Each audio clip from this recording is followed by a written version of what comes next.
Il y a des chrétiens qui semblent avoir un air de carême sans Pâques.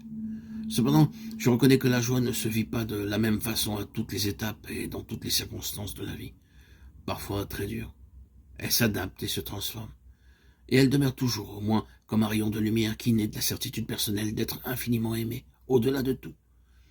Je comprends les personnes qui deviennent tristes à cause des graves difficultés qu'elles doivent supporter. Cependant, peu à peu, il faut permettre à la joie de la foi de commencer à s'éveiller comme une confiance secrète, mais ferme, même au milieu des pires soucis. Mon âme est exclue de la paix, j'ai oublié le bonheur. Voici ce qu'a mon cœur. Je rappellerai pour reprendre espoir, les faveurs du Seigneur ne sont pas finies, ni ses compassions épuisées. Elles se renouvellent chaque matin, grande est sa fidélité, il est bon d'attendre en silence le salut du Seigneur. Lamentation 3, 17, 21, 23, 26. La tentation apparaît fréquemment sous forme d'excuses et de récriminations, comme s'il devait y avoir d'innombrables conditions pour que la joie soit possible. Cela arrive parce que la société technique a pu multiplier les occasions de plaisir, mais elle a bien du mal à sécréter la joie.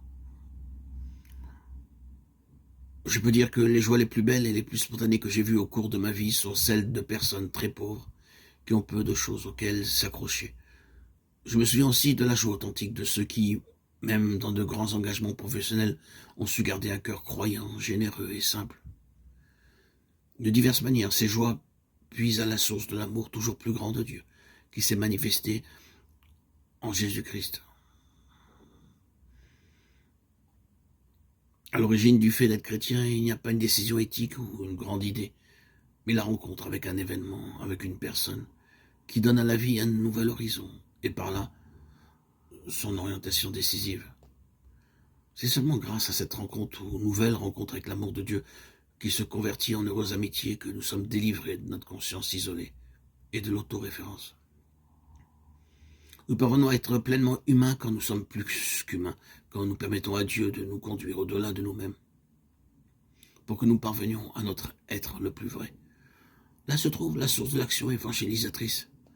Parce que si quelqu'un a accueilli cet amour qui lui redonne le sens de la vie, comment peut-il retenir le désir de le communiquer aux autres? Et il y a une douce et réconfortante joie d'évangéliser.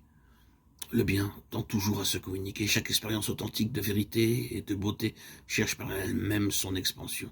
Et chaque personne qui vit une profonde libération acquiert une plus grande sensibilité devant les besoins des autres. Lorsqu'on le communique, le bien s'enracine, se développe. C'est pourquoi celui qui désire vivre avec dignité et plénitude n'a pas d'autre voie que de reconnaître l'autre et chercher son bien. Certaines expressions de saint Paul ne devraient pas alors nous étonner. L'amour du Christ nous presse, de Corinthiens 5, 14. Malheur à moi si je n'annonçais pas l'évangile. 1 Corinthiens 9, 16.